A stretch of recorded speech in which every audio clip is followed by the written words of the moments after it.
Right, so we've got a little bit. Good afternoon, ladies and gentlemen. Thanks for joining us today.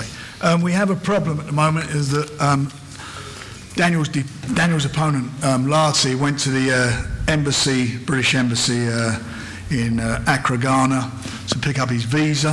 His team were giving their visas. He apparently was refused a visa. There was a problem with it. So we've been liaising with the Home Office. In fact, as I was just doing an interview there, I've just been told that they are trying to get him, to grant him his visa today that will get him in the country. We're going to know in the next few hours, because obviously he's got to fly here to be able to fight and weigh in tomorrow. We're also looking at other opponents should he not be available. But until we know where we are with Larty, we can't make a decision on whether Daniel's going to fight. So we will know, as I say, later today, and we will obviously put an announcement out concerning that. But the show will take place whatever happens. Yeah, that's the important thing. The promotion at Wembley does continue irrespective and will be shown live on BT Sport. That's correct, yeah. So, moving on to the big announcement today, which is a promotional agreement involving Joyce. Frank, spell it out for us, please. Well, you know, Joe and I spoke after he won his silver medal in the Olympic Games regarding doing a deal. He obviously went in a different direction.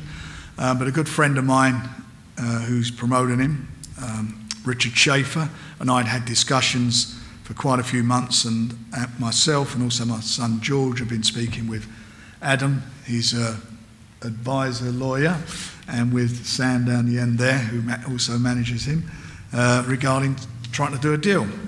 So after, I think we've done it fairly quickly at the end, didn't we? We also had a like-minded to do the deal, so we did it. And obviously at the end of the day, Joe had to make his decision, and he decided that he wanted to jump on board with us, and that's what he's done. So Queensberry will be promoting his fights in association with Richard in the future, along with, and all these fights will be broadcast on BT. So I feel at the moment, you know, us, BT, had the best crop of the next level of heavyweights to come through. When you think of Joe, you look at Daniel, you look at Nathan Gorman, you know, it's a pretty good lineup of heavyweights, and I'm hoping over the next, or to the end of this year, that these guys are going to all fight each other. So when are we looking at seeing Joe on a Queensberry promotion bill? His first fight will be on the undercard of Billy Joe Saunders' fight on the 18th of May at Stevenage. That fight at the moment is for the interim title, but I understand, and I was told by Bob Arum a couple of days ago, that Ramirez will be vacating that title because he can't make the weight anymore, which will make that Bill's fight for the full title. So fingers crossed that happens. But Joe will be on there. It's a cracking little show as it is, and we're really delighted to be on there making his debut on BT and for Queensberry. Well, before we hear from Joe himself, let's just hear from Sam and Adam about why this is an important development, and the fact that you've agreed a year-long deal with Frank. Start with you, Sam. How important is this at this stage? Undefeated, Joe, winning everything by knockouts. How important is this relationship? I think it's massively important for Joe at this stage in his career now. He's been kind of floating about on different platforms. He's boxed in America quite recently, but I think it's really important not to neglect the UK market. And with Frank guiding him, the sky's the limit, and with BT Sport, big fights are what we want, and that's what we're going to get. And being back here, fighting in the UK, I guess, well, we'll hear directly from Joe in a minute, but that's kind of the direction that you need to go. Yeah, 100%. Like Joe's still going to be fighting in America, but he needs a base in the UK.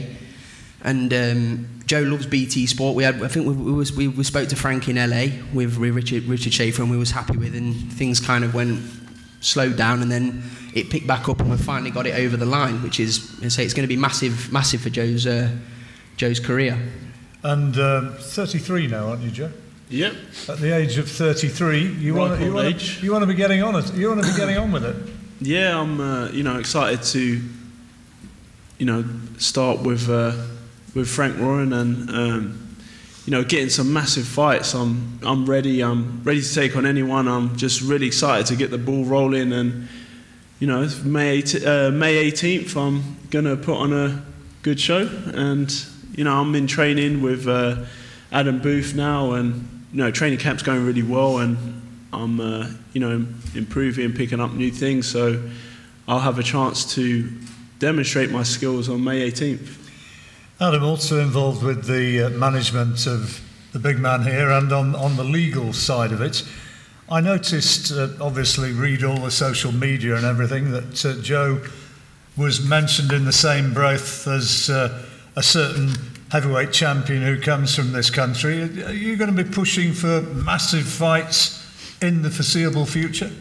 Yeah, I think we have to. You've got to look at where Joe's come from. He's been brilliantly promoted to date by Richard Schaefer, who's got him mandatory for the WBA title, mandatory for Kabayel, British titles ordered, and now he's teaming up with Frank. So yes, we absolutely want the big fights, and hopefully, which promoter you're with and which TV network you're with won't affect things too much. But obviously, Frank promotes Tyson Fury, and that's a route to the world title for Joe. So there are lots of big fights out there, and when we talk to Joe and say, do you want to fight so-and-so, his answer is always yes. That sort of fighter. I mean, you were talking about Anthony Joshua. He's scrabbling round for an opponent, and you'd said yeah. Andy yeah, Ruiz, why it not? looks like, yeah.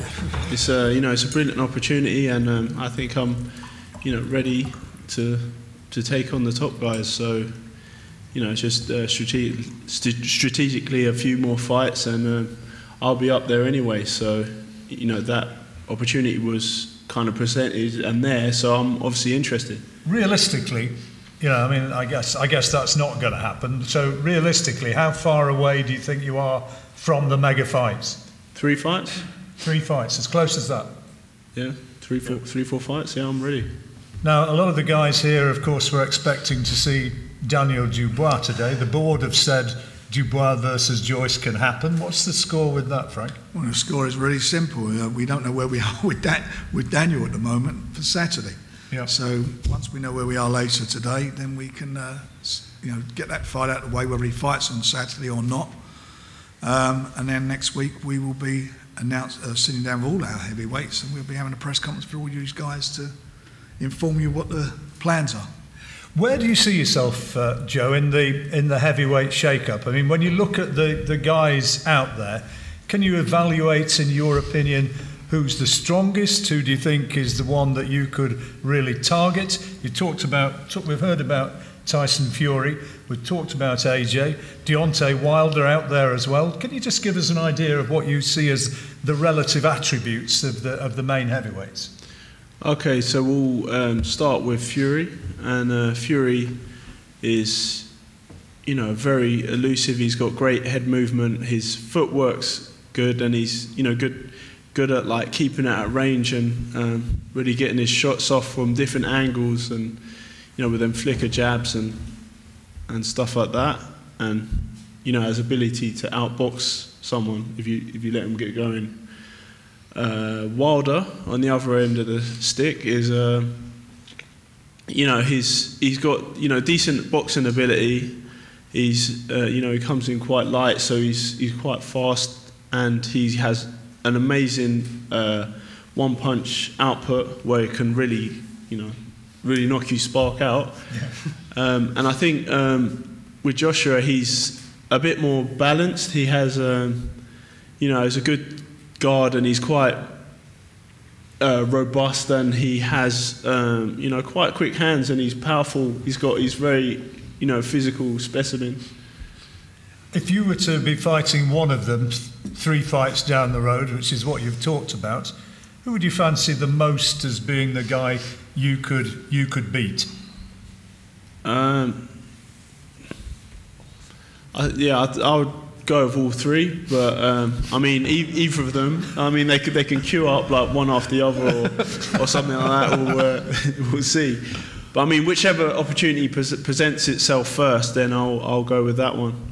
Now, before then, you say 3 fights. What would you want to add to your armoury in those 3 fights? Because, I mean, you must be aware of what people say, and one of the criticisms has been that you can be too easy to hit. Yeah, well, you know, I can block shots with my face, as I seem to do sometimes, but perhaps Adam Booth can help me with not getting hit in the face and, you know, slip and then throw something back. If you can go all the way, you know, having had a terrific amateur career, you know, been Commonwealth champion, European champion, Olympic silver medalist, and bronze medal in the World Championship as well, I think, off the top of my head. Yeah. You know, after that great amateur career, if you could go all the way as a professional, what would it mean to you? Well, that's what I'm in the sport for. Like, I was in the amateurs and I wanted to get to the Olympics and, you know, win a gold medal at the Olympics, and I thought I did that, but I got the silver, so, you know, I thought I wanted to aim to get to be #1 in the world, and, you know, since turning pro, then that's the next thing. I want to become, you know, a world champion, and I'd love to be undisputed. Have you visualised it? Have you sort of kind of thought through and imagined what it might feel like to actually take that belt? Yeah, I think, you know, I set these goals, and, you know, once you get there, you're thinking about the next thing. So, you know, it's all about the journey, and I'm having fun along the way. Yeah, you're having fun, clearly. I mean, we've chatted informally away from, you know, sort of press conferences and everything, and you clearly are enjoying it hugely. Yeah, it's not bad. I get to punch people in the face for a living. which you're rather good at. What facet of being a professional do you enjoy the most? Is it actually the competition or the discipline of being out there training and getting yourself into great shape? I think it's all of it. I think, like, training's really fun. You know, I like improving myself, and, you know, sparring's really great fun. And when you beat a really strong opponent, then it's, you know, you get great satisfaction.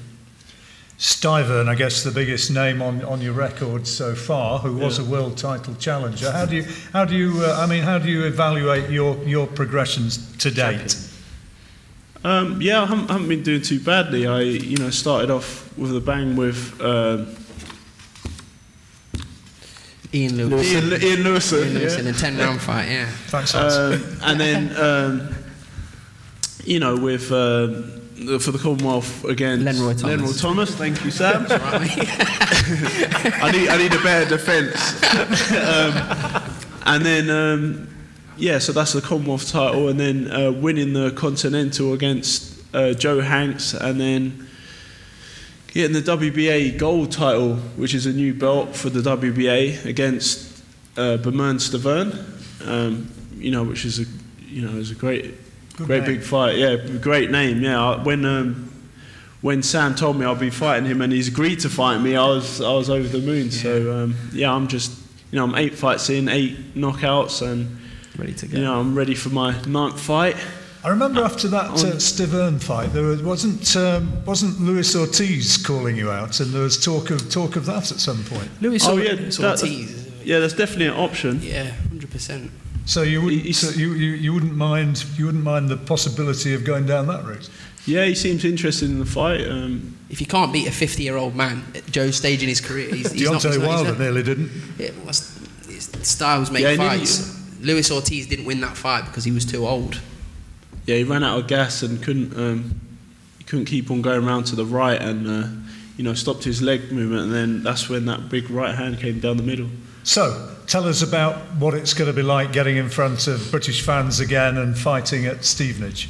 Oh, it's amazing. I'm looking forward to it, to, you know, be back on English soil and you know, getting the party started with Queensberry.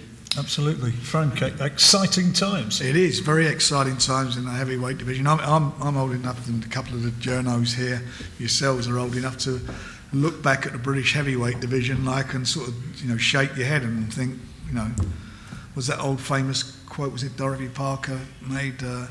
If you laid all British heavyweights end to end, you wouldn't be surprised.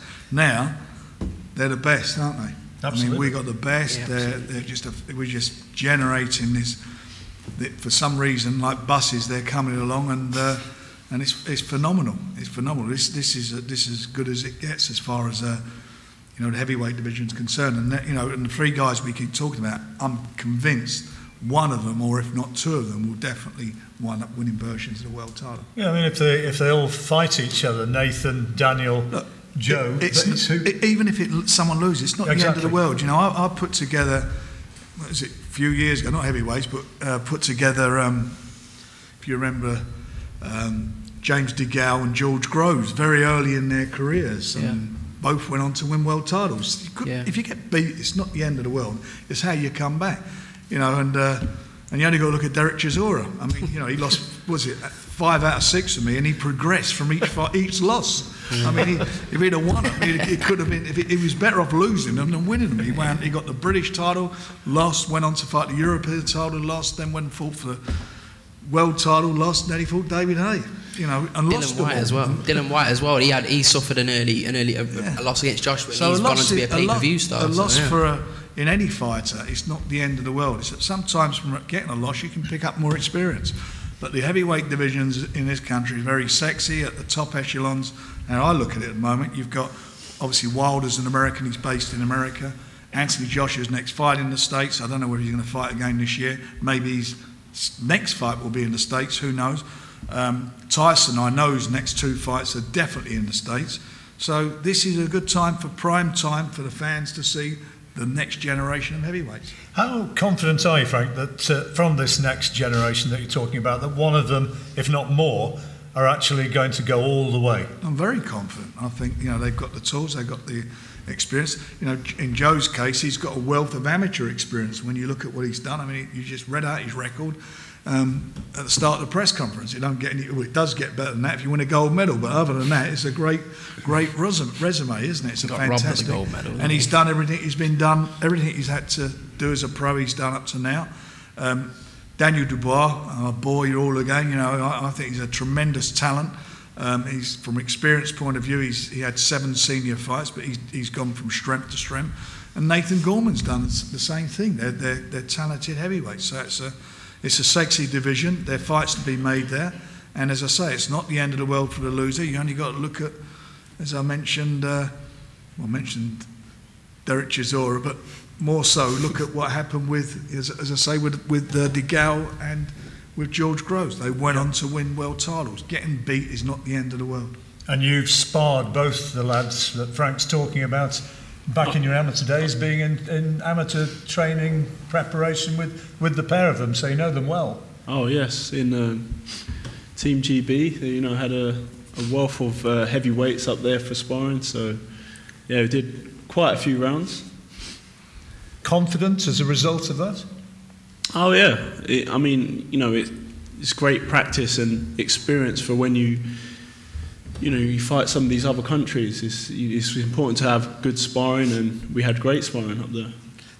They've all got something in common, the three of them. They have tremendous belief in their own ability. When I speak to them individually, and more so, not so much with Joe, but he's oozes with confidence. But when I speak to Daniel and Nathan, they genuinely believe in themselves. They believe they've got the beating of everybody. These are not guys just saying, I want to get a few quid, put me in this one, get a payday. They believe they can go on and win these titles. And that's what I get excited about, because of their confidence inspires confidence in us to push them forward and make the matches.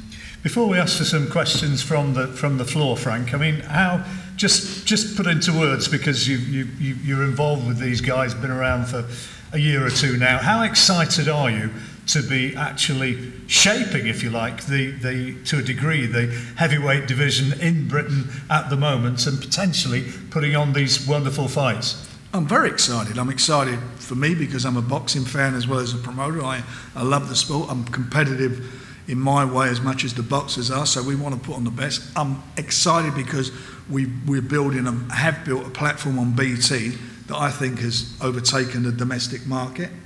With the shows that we're putting on, I think we're the leading British promoter in this country. There's no doubt about it, and I'm so excited. the combination of fights that can be made, and the fact that I know at the end of the day that, as I say, one or two of these guys, certainly one of them, will win a world title. Right, well, Joe, I'm sure will be happy to do as many photographs as you wish and as many one-on-ones since he's here. But in the meantime, are there any questions you'd like to ask from the floor of the fellas here now? Any thought on opponent, Stevenage? For Stevenage? No, not yet. They are working it. We only did this in the last couple of days. So. What sort of level would you look at the level he's been fighting at. I mean, you know, you look at his record, he's not fought slouches, has he? I mean, he's gone in, he's fought rated guys. And I've got to be honest, that's something they pressure me on. Part of doing this deal is, no, we want him. So they ain't going to be hard to make, you know, to put him into a position like that. It's not marking time. And I mean it with the greatest respect. You know, he's got a wealth of experience as an amateur. He's 33 years of age. You don't be sitting around, do you? He's not going to sit on his arse. He wants to get out there and do the business. So we're going to make it happen. Be active. Joe, why did you leave the world-renowned trainer like Sanchez? I thought that, you know, Abel's a great coach, and I enjoyed getting experience in America.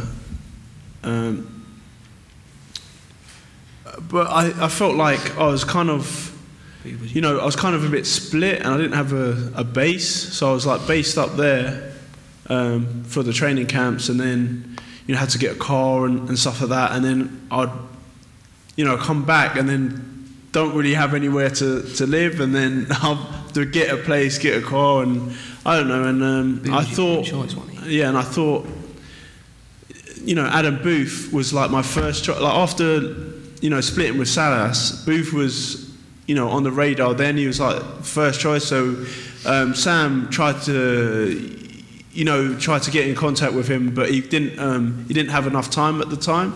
So we tried out Abel, and you know, Abel's a great guy. You know, get on with him. I like him, and you know, I like training up there. But I think, you know, I think it's really good to. You're a homeboy. Yeah. It's really good. It's really good to be back in the UK, and I like the method that Booth uses to, you know, the head movement and stuff like that, staying offline and not getting hit. And I think, like my last fight, I was getting hit a bit too often than I liked. I mean, I did hit him with loads of shots, but I mean, he got him with a few but Adam Booth was Joe's first choice. He inherited Salas when he came with when he went with David Hay, and he's a 17 champion Salas trained. Yeah. When Salas left, I think he went into kind of a semi-retirement to Qatar to train. I don't know who Farhad, the Sheikh in Qatar. We needed to make a decision fast, and Booth wasn't available.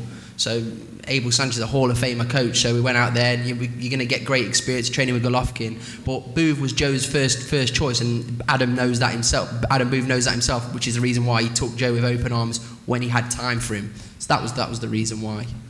Sam, you saw on social media when Joel Miller was pulled out that you offered, you were interested in that fight, Joe. Did that ever get to a formal negotiation at all? Well, apparently Joe wasn't credible, but yeah, we were said Joe wasn't a credible opponent, but it looks like Andy Ruiz or Trevor Bryan is.